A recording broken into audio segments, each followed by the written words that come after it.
Now we want to look at the adversary from the president of Ghana advocating for African leaders to invest 30% of their sovereign wealth in domestic financial institutions rather than foreign financial institutions to develop their balance sheet and also develop the African continent. We have the privilege of hosting once again the Honorary Consul General of Antigua and Barbuda to the Federal Republic of Nigeria. We're being joined by Ambassador Williams Wallace. Glad to have you join us this morning. Good to see you again. Thank you very much. Political interference, and of course, the bane of all of Africa, corruption. So we need to consider the role of international cooperation as a step and coordination in supporting African countries' efforts to strengthen their financial sectors and attract investment. So the continent should look as a whole. If we have to have a continental institution such like an African Union central bank, will be to invite FDI, foreign direct investment, to the continent and then redistribute that finance for projects rather than we having to depend on IMF, Bretton Woods, and all these other institutions, the Chinese and others who come and plunder resources in exchange for paper fiat. So why not use the resources of our continent, build our own central bank for the entire continent, and then invite partnerships with the financial institutions abroad as partners. So they're partnering with us based on our strategy, our policy, and our priority. And that's the importance. So whereas we, see the benefits of investing in African financial institutions to boost economic development and foster regional integration and reduce the external financing, we got to step up to the plate and do the financing ourselves. I mean, if you look at Ethiopia, Ethiopia was a closed economy, a closed financial country, and they have been able to battle non-colonial interference to move. It's only now that they're opening up their financial markets for the rest of the world. So maybe we should take a leaf out of the Ethiopian model and pass that on to the African Union. Yeah. And then you prioritize through the African Union, because that is the body for the continent, and use that as the litmus test for distribution of that 30% for prioritizing projects. Remember, I spoke before about the African Union should be the signatory for all contracts on the continent, not the individual nation states or countries. All right. You observe that most countries, they hold their reserves in foreign banks and most importantly in foreign currencies. Yes. Why do you think they are more comfortable with this practice rather than holding it in local currencies or in local institutions? Well, that's a non-starter, because all the local currencies, as you know, are depreciating vastly quickly, and sometimes, they have no value. I mean, if you look at Zimbabwe, I mean, it's a nutcase. If you look at some parts of Central Africa, I mean, you can't use their currency anywhere. So I can see the reason and the rationale why they would want to hold their reserves in a foreign currency that is not being depreciated wildly. But that is where we now need to find our own standard currency for the continent, and we can and should, and we are working on it. It is important because we have the reserves in terms of natural resources to shore up a currency that can compete with any other currency. So we need to get to that stage first. In the meantime, if you have out of 52 states, 27, currencies. It's a nonsense. And all of them are being, depleted, every day. I mean, just take Nigeria, the Naira. A few months ago, it was how much to one? 700 to one. We are now 2,000 to one. I mean, and it's a country that has oil and gas and so much natural resources, but yet the currency is on a slide. On the positive side, taking some of the reserves you have and putting it into the international financial market and getting returns on that is at least a good hedge against your own currency being depleted and depreciated. However, it is important to know that there is also the risk factor that should something go wrong, and they normally do, with the particular countries, if they are being driven into conflicts and all other things, their money is held. And if their leaders are corrupt, all kinds of excuses can be used to hold that money and keep that reserve that you have or have had put outside of the country. So the risk factors is that on the one hand, you're hedging, right, which is positive. But on the other hand, you have the risk of it being uncontrollable. You have no control over it once it's outside of your domain. All right. If the local currencies, they are depleting in value and compared to the foreign currencies, don't you think this will further discourage the African leaders from yielding to this advocacy from the Ghanaian president? Well, they have not thought it through. I have to mention and go back again to Gaddafi. Gaddafi had the model. He didn't have, as yet, what we now have present day. We now have a reason and a rationale to start putting together our resources. We have the ACFTA. It is the best organization to start the process, because there is now a vehicle that we can say, okay, let's standardize our currency contracts utilizing a standard sustainable currency contract for all of our trade. By doing that, you start putting confidence into the system, because what does money need? Money needs a vehicle. Money needs a rail track to run on. And we have that now. The ACFTA is the rail track for uniting the currencies under a single sustainable currency contract to trade. And it is the best time for that. At that point in time when Gaddafi was doing his model, we did not have, and looking at a central bank for Africa, we did not have the ACFTA. Now we do.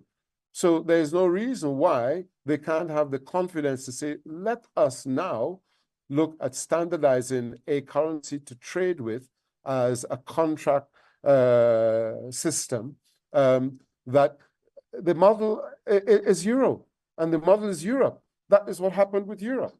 Europe, in order to trade and to show up their currencies, which no one had confidence in. You didn't have confidence in the drama, the Greek drama. You didn't have confidence in the Italian lira. They were all, not cases of fiat, just like we're having now on the continent. So what happened? They now had a standard sustainable currency contract, and that now led to the evolvement of the euro. And we should take that model now. And that is what some of us are working on, I must say. We are, because we've recognized the importance of the money staying in Africa and not risking it outside of the continent. All we have to do is have the institution and put in the regulations to keep those funds there. And that is why I mentioned having an African Union central bank. If we do, you can bring all the people from Afrexim Bank, from AFDB, all of those who have those experiences can run such a bank. It's not rocket science. We have it. We have the knowledge base as Africans. Are we not having a Conjuela working for, is it the World Bank and other institutions, we have the brain power, we have the knowledge. So there's nothing wrong with setting up the institution and bringing the inflows into that institution, regulating it and monitoring it and applying it, implementing it for, investment on the continent. We have it.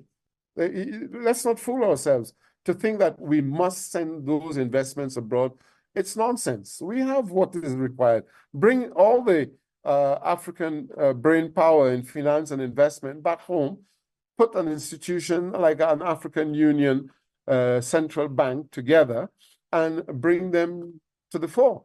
We have Afreximbank, we have AFDB, we have, all the other banking institutions individually in those countries. You pool the resources and the knowledges of those personnel, and bingo, there we go. We are not utilizing what we have on the strengths. We are believing colonial mentality, we must take our money outside. No, put the institution in place, bring the personnel, pump the money in. Now, let's look at the role of financial agencies like the AFDB, the Afreximbank, which the Ghanaian president made reference to. He lauded the effort being made by AFDB during COVID-19. Now, with this kind of advocacy coming up now, how will it play out if African countries now prioritize financial institutions like AFDB?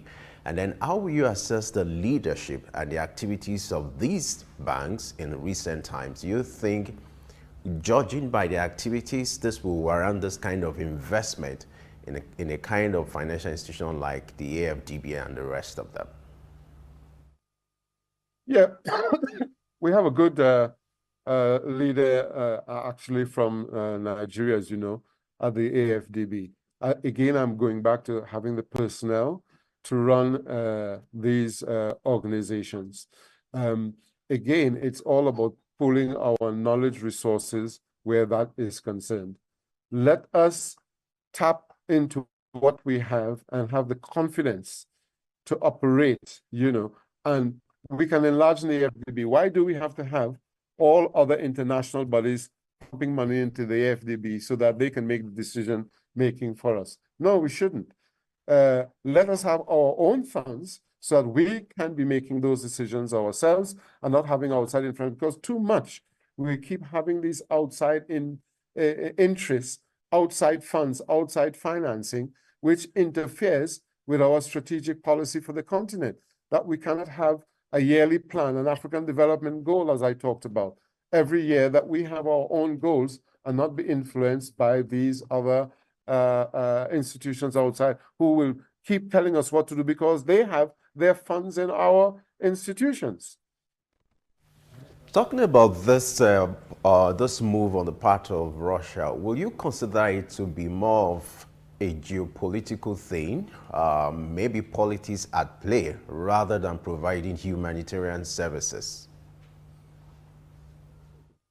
Yes, there is absolutely no doubt that that is so, because if you have to evaluate the motives behind Russia delivery of humanitarian aid to African countries, you have to consider its geopolitical interests, diplomatic objectives, and economic opportunities. Then we need to examine the potential implications of Russia's aid for food, security, agricultural development, and dependence on external assistance from them, you understand, in recipient countries. Now, we have to discuss the need for transparency where this is concerned, accountability, and monitoring mechanisms, to ensure that the humanitarian aid is effectively targeted and distributed to those in need. So rather than being used for political or strategic purposes, we need to know, is it getting to the people that it needs to get to? Is it transparent? How is it being, put to use? And are we getting dependency or transfer of skills? Are they going to bring with the grains, say, okay, we'll help you to develop your grains, let us bring the equipment for you, and let us train you to develop your own food security in grains. We give you a kickstart. Here's the seeds, here's the grains in the first place, but over the next 3 to 5 years, we are bringing seeds, we are bringing equipment, and we are training you to be self-sufficient. That is more important. And if they are doing that, then they are good friends and good partners to Africa, where that is concerned.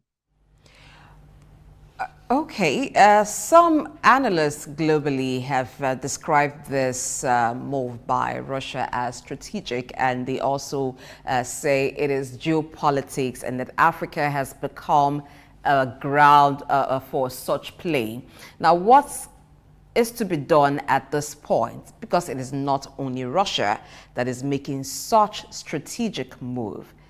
What can Africa do at this point to ensure it doesn't remain a playground for such move and it takes advantage of this?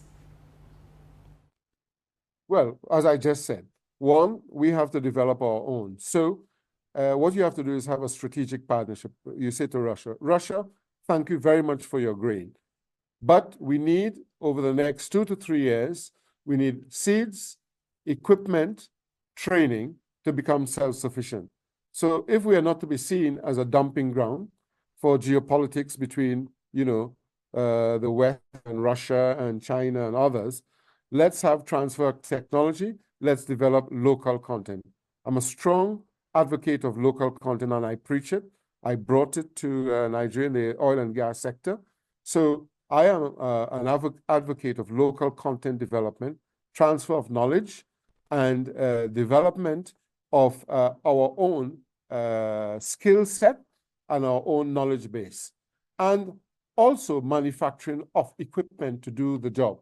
So let's have those as part of the partnership with a country like Russia. If we have to, show that we are standing on our own and not allowing ourselves to be manipulated, maneuvered into these conflicts which are international, and they're coming to us to play the game of geopolitics. So let's move geopolitics out of the way and tell them straight, we're not interested in the geopolitics and your geopolitics. We're interested in what you can do for us and what you are going to give to us to help us to be self-sufficient, to help us to compete, just like you. And we have the vast agricultural lands.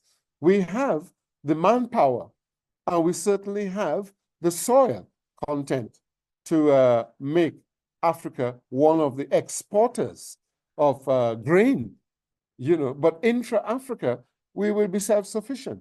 And that's what the strategy should be. Let's be self-sufficient within the continent.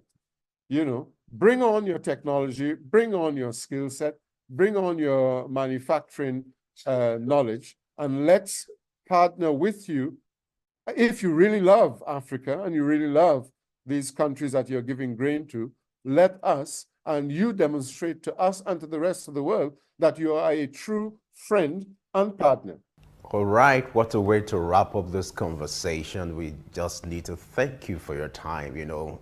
No doubt you are the right man for this kind of conversation based on your wealth of experience and what you do. You provided the right insight.